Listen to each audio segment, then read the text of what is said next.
I'm going to go down here. My wife out in Miami, man. I'm going to go sleep with my wife tonight. I don't care what y'all do. I was telling you about your gift. This is how you save yourself a lot of trouble. Now, this may apply to some adults in this room. Maybe not. Your gift is the thing that you do the absolute best with the least amount of effort. That's your God-given gift. You ain't got to trip on it, wonder about it. It's what you do better than anything else. Now, whether you've chosen to make that your life's work or not, that's your choice. But I got news for you. If you don't ever pursue that, you ain't going to ever be happy. It's some unhappy people in this room today. Because there's some people in here doing what people expect them to do. And doing what was required of them, and they just got locked into it. Now you got bills in the family, you don't really want to pursue your dream. So now you got your job, you just gonna ride it all the way out. There ain't nothing wrong with that. If your job is what you gifted at doing. This man is gonna retire this year, but he's been in the education of young people's minds. He's been shaping young people's minds for 30 years like that. That's what he was gifted to do. If you're sitting up in here and you ain't happy and you in misery, it's because you ain't pursued your gift. And I'm telling you, young people over there with the blue shirts on and them striped ties, find out what your gift is and pursue it with everything in you. Because ain't nothing worse than getting a degree and you don't even want it after you get it. Because a degree ain't nothing but a piece of paper hanging on a wall. Now, it signifies that you have the ability to complete a task, but your life is made up of what you do with it. Life is 10% what happens. It's 90% of what you do about it. You got to do something with your life, man, that makes your heart beat in the morning when you wake up. See, people ask me all the time, how do you do all these jobs, Steve? Because I like all my jobs. You cut your radio on 240 times a year. I do a 4-hour live radio show. How do you do that every morning? Well, the main reason they got a nice check, but other than that, I wake up in the morning, I give people some inspiration, I play music, and I tell jokes. Okay, boom, I like doing that. Then I go to a talk show. I live in Chicago 8 months out of the year, 34 weeks. I take 180 talk shows in Chicago. How do you do that every day? Because I love doing it. Then I go to Atlanta. I live in Atlanta, and in 9 weeks, I take 200 episodes of Family Feud. Man, how do you take all them shows? Once again, they have a check attached to this. But I love what I do. When you cut your TV on, it's obvious that I love what I do. I'm always smiling because God has given me the life of my dreams because I'm living in the gift He gave me. If you live in your gift, man, it changes your life. Do something about your gift. Listen to me, I don't care what job you got now. If it's something that really burns on the inside of you, you ought to go do that. I don't care how old you are. How come you think Kentucky Fried Chicken? How come you think that man on the side, why do you think he old? Because his recipe got discovered when he was 68. That ain't the picture of the Colonel when he was 35. But he been frying chicken. He didn't just wake up and start frying chicken. He been frying chicken with this secret recipe for years. It took him a long time for it clicked, but he kept frying chicken, man. Till he became the biggest chicken joint in the world. You can't go nowhere and don't see Kentucky Fried Chicken. That ain't real chicken. But when he was living, it was real chicken, man. It really was chicken. It was the actual parts. If you peel that skin off that Kentucky Fried Chicken, you're in for a surprise. It don't look nothing like. But he hit it. When is it too late to hit it? When is it really too late to hit the jackpot? When is it? When you're 60, that's too late. You don't want to be rich then? What, at 65, too late for you to be rich? When is it too late to hit it? Man, put some spark in your life. Have something to wake up about that makes your heart beat in the morning. And have a joyous spirit when you wake up in the morning. Here's another principle in success. I'm going to tell you what rich people talk about all the time. You know rich people talk about all the time? They talk about money. All the time. All the principles of success is in the Bible. See, a man is as he thinks. So, what you think, excuse the grammar, but that's what you think. Okay, it makes better sense. Bad grammar makes better sense sometimes. If a man is as he thinking, then what you think is what you is. That makes real good sense to me. See, yeah, I like to keep it where people remember stuff I say. So rich people, you know, they do talk about money. Now, when you talk about money around people, they get tight because they don't want to hear the money. Well, money is not everything, and money can't buy you happiness. They ain't got no money. Money might not buy you happiness, but it parks you right in front of happy house. You can get out, ring doorbell, see a happy home. There's nothing wrong with money. People, so many things have been said over the years. When rich people get together, they talk about money. They talk about business all the time. There's nothing wrong with that. See, we go to church and we learn the wrong thing. You know what messed me up there when I was little? I was in church in Cleveland, you know, and a preacher would always say, it's as hard for a rich man to get into the kingdom of heaven as it is for a camel to get through the eye of a needle.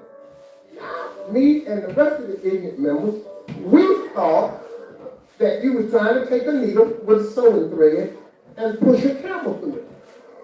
All the people in my church collectively decided they didn't want to be rich because they wanted to go to heaven. I was sitting there at 10-year-old. I wasn't really buying into this because I was trying to figure out how I was going to get this camel into this hole. Because I didn't know what they was talking about because I wanted to be rich. Because this poverty, I was allergic to it. I itched all the time. I just came from being poor. You know, you just find you be digging in yourself sometimes. Because you're poor. Poverty is uncomfortable. First of the month comes, your whole butt tighten up. Just like somebody squeezing lemon juice down the crack of your behind. Because it's the first of the month. All this stuff is due. Shot. That's your butt. Shot. Just tighten it up. Because you ain't got the money. Why would I not want no money? I live in the hood. I want out. I need money to get out. But at my church, they said, this is hard for a rich man to get to the kingdom of heaven as it is for a camel to get through the eye of a needle. So I bought into that. I was about almost 38. I was in Hollywood. I was driving down the street around to the Diamond Point. He was coming out of the studio on Sunset. I was in the trunk smoking a cigar. I saw Donnie. I said, hey, man, what's happening? He said, hey, Steve, man, this is one of the first years I had hosted Celebration of Gospel. And I was going to quit hosting Celebration of Gospel because I didn't like the gospel community because they didn't like me. You know, backstage they be saying stuff like, I don't know why he is hosting our gospel show. He ain't saved. I don't know what y'all talking about. I'm here for the check. Let's be clear about this. I've been in church my whole life, but you know, I ain't living no perfect life, and I wasn't, but you know, that was my life at the time. And I was gonna quit. I was telling Donnie I was thinking about quitting. He said, man, why you gonna quit? I was telling him, man, I said, man, I'm just confused right now. And I said, I don't get it. I said, man, I'm thinking about going back to church, man. You know, I want to go to heaven, but man, I'm gonna start making this money, Donnie, and it just don't jive with Christianity. He said, what you mean? And I told him what the preacher, that it's hard for a man to get through the kingdom of heaven as it is for a camel through the eye of a needle. So Donnie looked at me a little confused because, you know, he's a pastor. And I was just telling him, you know, but I'm trying to find a way to get the camel in the needle.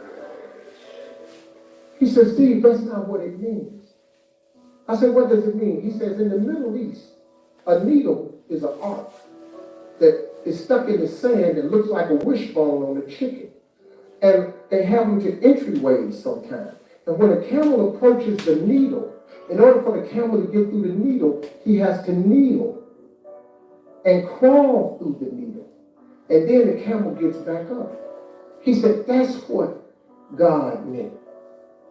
I said, Donnie, you mean they ain't talking about a sewing needle?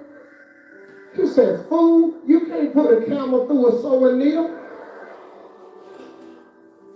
After that, I said, I gotta go make me some money. I just humble myself before God like I'm going through the needle, and he ought to let me in. But I'm going in with some money, though. I became friends with Oprah Winfrey because of obvious reasons. We ain't gonna keep saying that, but She's a very successful woman. She's a very kind person. Everybody get a bad rap on the internet. You know, she thinks she is. Well, you know, a lot of people shoot her. The thing about haters, man, haters kick you when they're down, and they throw at you when you're up. They just do it all damn day. They just hate it. You got them on your job. You got them at your church. You got them. They just hate it. They just hate us. Haters because they ain't got nothing else to do. They want to be you. They can't. So here come the hate. And I don't mind haters as long as they throw up. I'm usually up. You can throw up at me. I don't address you. And I was talking to Oprah one time, and she said, I did a life class with her this past year, and she said, Steve, I never knew you had a vision board. She said, you believe in that? It was the first time we had a serious conversation. I said, Oprah, well, how am I not going to believe in that? Every successful person I know has a vision board, or they have their goals written down. You can't do it without writing it down. When you write it down, it's a symbol of faith. See, I was telling a story earlier about writing it down. You know, teacher, we were in the 6th grade and asked us to write on a piece of paper when you came in from somewhere what you want to be when you grow up. So everybody filled out the paper. You had to put your name on it, had to write this one thing. In 1968. So I wrote, I want to be on TV. Because nobody had told me I couldn't. I was 10. My vision was wide open. So I wrote, I want to be on TV. She collected all the papers. She started going around the room, naming everybody's name, had everybody stand up. And she read what they wanted to be. Bob wanted to be a nurse. Johnny wanted to be a basketball player. Robert wanted to own the gas station. Cindy wanted to be a doctor. She got to me, she waited last. Now, I had never gotten a gold star all of my years of school. And she asked me to stand. And when I stood, she said, well, Stevie, come to the front of the class. Now I'm thinking to myself, this is it. This is the gold star moment. I've been waiting 10 years for this. I ain't never got a star before. This is the day. So I started walking to the front. I'm skinny. I got my brother's clothes on because we were poor. I get up there and she said, Steve, let me ask you something. What did you write on your paper? I said, I want to be on TV. She said, and why did you write that on your paper? I said, because that was our assignment for today. And then she said, what you write that on the paper for? And I'm thinking to myself, judging by the tone of this conversation, this might not be the gold star moment I thought it was going to be. So I started cowering down. And she said, so why did you write it on the paper? And I said, because you asked us to. Voice is really softened. She said, do you know anybody on TV? I said, no. Anybody in this school ever been on TV? I said, no. Any of your relatives been on TV? I said, no, ma'am. She said, take this paper. I'm going to call your mama. When you go home, I'm going to tell her you being a smart aleck in this class. Now you take this paper and you come back with something more believable on it. So she pinned a note on me and I had to go home. My mama was waiting on me because she called the house. So my mother said, what you doing up at that school being a smart aleck? I said, Mama, I just did what the teacher told me to do. She read the note. She said, what you write this on the paper? I said, because the lady asked me what I wanted to be. I want to be on TV. She said, I'm telling your daddy when you get home. Well, my father was the executioner. My mother was the warden, and he was the executioner. And I knew when he got home, I was going to get my ass whipped. So, excuse me, I'm sorry, I slipped out. I didn't mean to sorry about that. I was going to get my butt whipped. And so, when my father came home, she told my father, look what Steve wrote on his paper. So he read the paper. He said, what's going on here? He said, Steve up at that school acting like a smart ass. That teacher asked him what he wanted to be, and he done put, I want to be on TV. My father read the paper. He said, what's wrong with that? I started thinking, a reprieve. So he said, boy, go in your room. I'll be in there in a minute. And I got my spankers in the room, so I went on in there getting ready. Him and my mother had an argument. My father came in the room. He said, boy, what you write this on your paper for?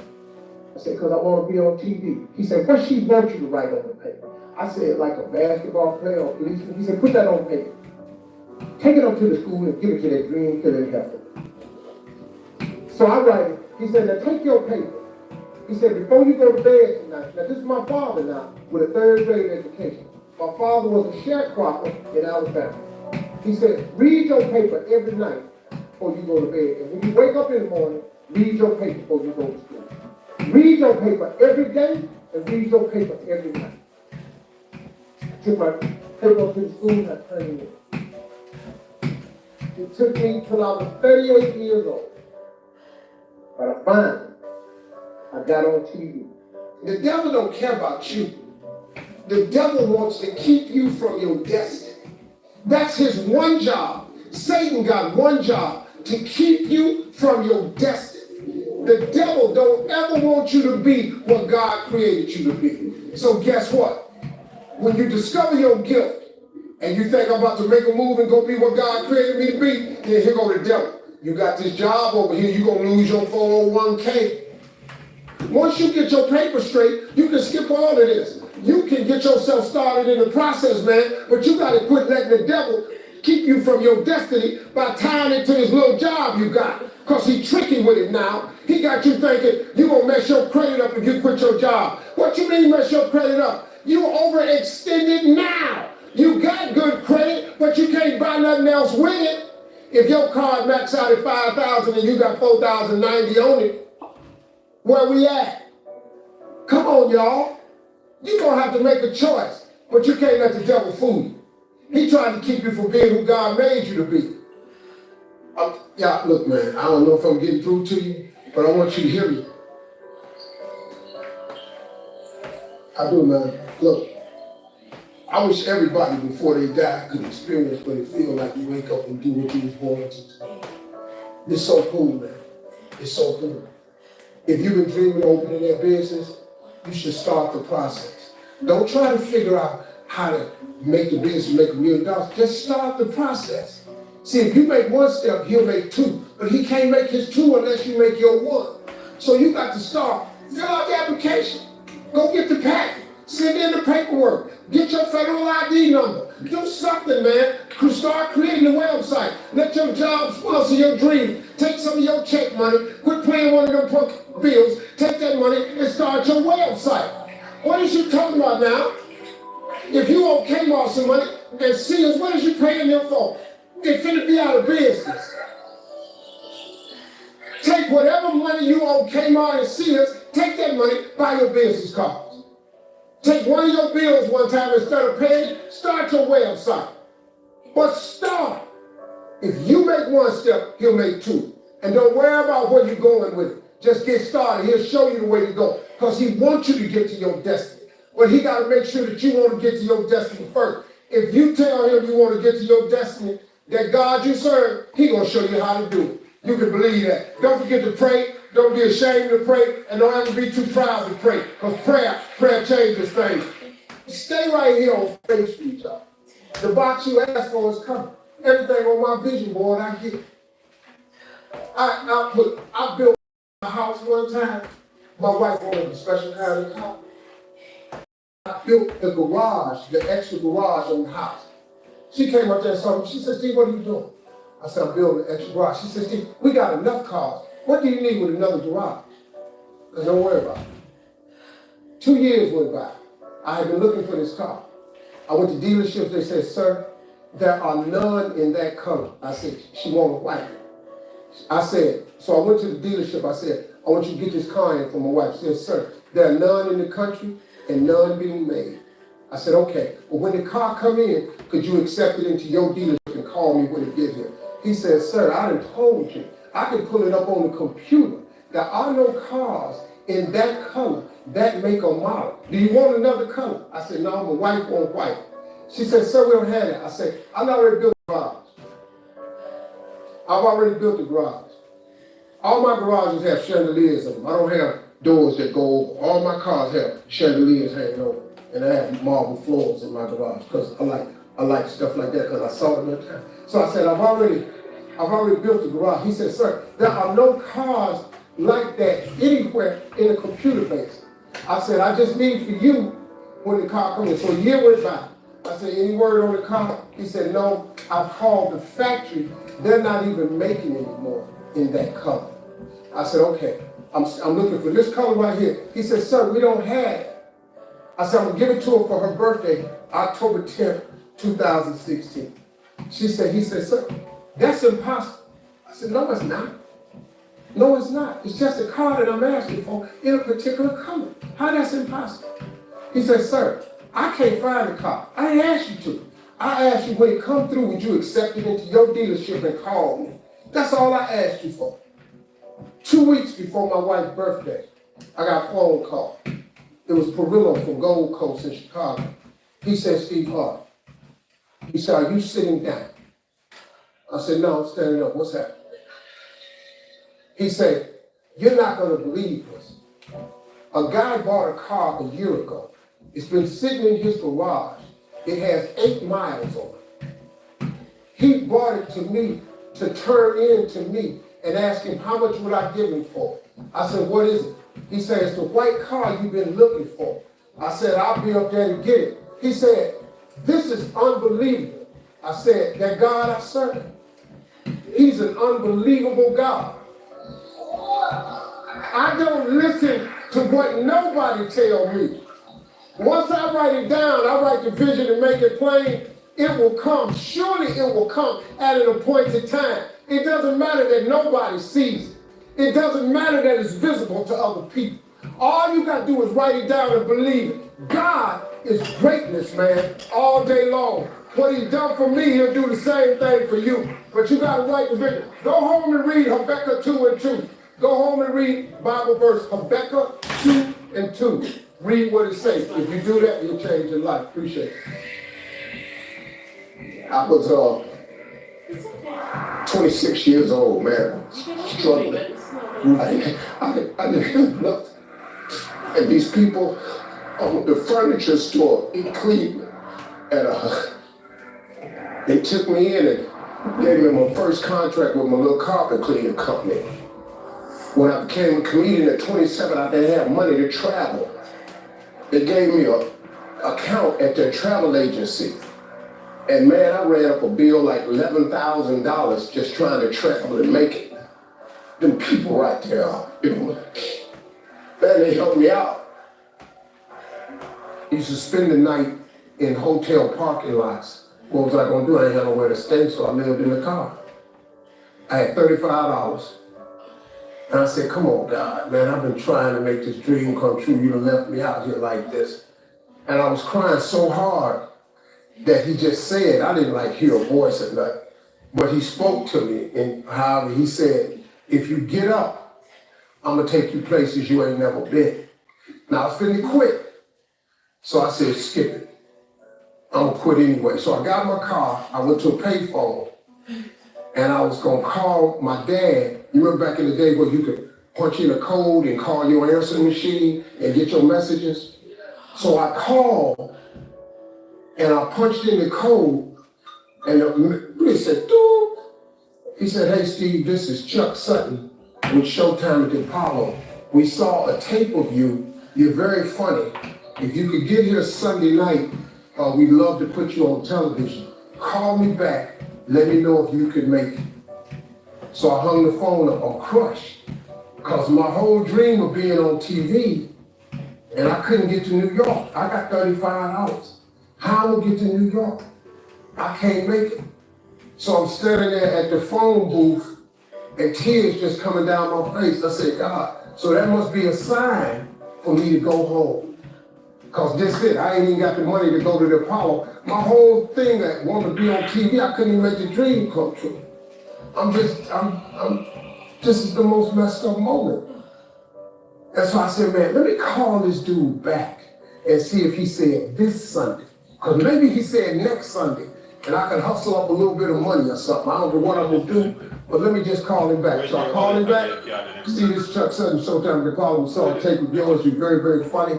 Look, we have an opening Sunday night at Showtime to Paul. If you could make it, we'd love to put you on TV. I said, it's this Sunday. Before I hit the button, I heard, doop, you have another message. Now, it wasn't there before. So I punched my code in. I listened to the second message. It said, Steve Harvey, this is Tom Soul from Comedy Caravan. This is a Thursday. He said, I have a gig in Jacksonville, Florida on Friday night that pays $150. If you can get there Friday night, you'll make $150. So I called him back and I said, hey, Tom, did you get a gig away? He said, no, it's still available.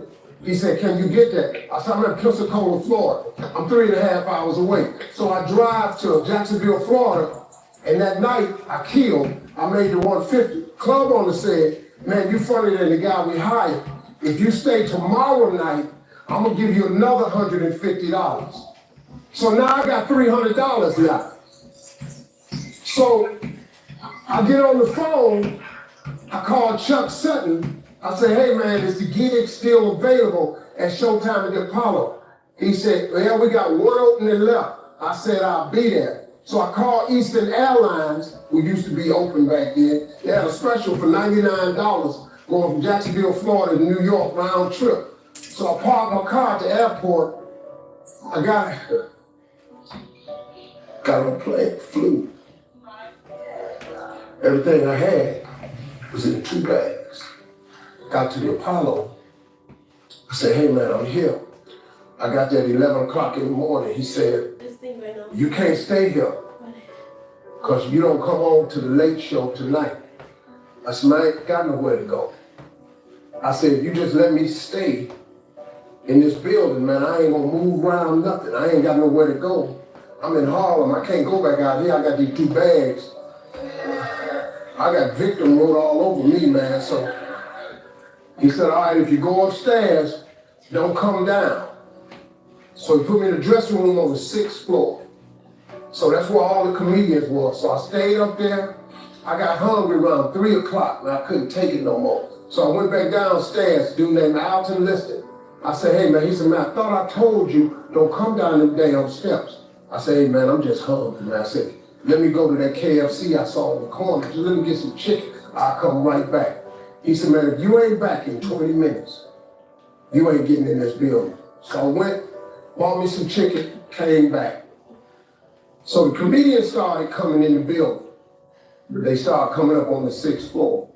So I meet this guy named D.L. Hughley. I introduced myself, he introduced himself. I'm sitting there, another guy come in named Dwayne Johnson. Then this other dude walked in named Jamie Foxx. And I introduced myself. We don't know each other, ain't none of us famous. It's 1991, man. They gave everybody the lineup. I was on the last show of the night. I don't go on to 11 at night. I had this 4 pieces of chicken. I'm starving, man. That chicken done wore off. I'm nervous, man. I'm about to throw up. D.L. Hughley went downstairs. D.L. Hughley got booed off. Dwayne Johnson got booed off. Jamie Foxx went down there and got booed. They booed Jamie, then Jamie started singing. And then they started clapping. And Jamie had their ass, then he went back to them jokes, and they got his ass. So I'm walking down the steps and I see Jamie sitting on the steps. I said, hey man, hang in there. He said, man, that ain't never happened to me before, man. This is crazy. This Jamie Foxx, man, one of the most talented people in all of comedy. And now, you don't even know how nervous I am. Man. I can't even. My breathing is shot because these dudes been booed. So I walk out. I wrote this joke. Mike Tyson had got in a fight in Harlem with this heavyweight named Mitch Green. Mike Tyson had hit the dude in the eye in the store. Now he was on the news, his eye was swollen. So the joke I wrote was, they was interviewing Mitch Green and he was telling everybody what happened, but his eye took over the interview. And I wrote this joke that his eye started talking and was just, I'll tell you what happened. The heavyweight champ's fist is coming towards my face. I just said, Lord, Lord, Lord. And I wrote this whole joke about this dude's eyeball talking. And when the punch came, and all this here, I walked off stage, man, just started crying. I couldn't believe it. They paid me. I made $750 for being on TV for one night. I had never made $750 telling jokes in one night. And so that was my first television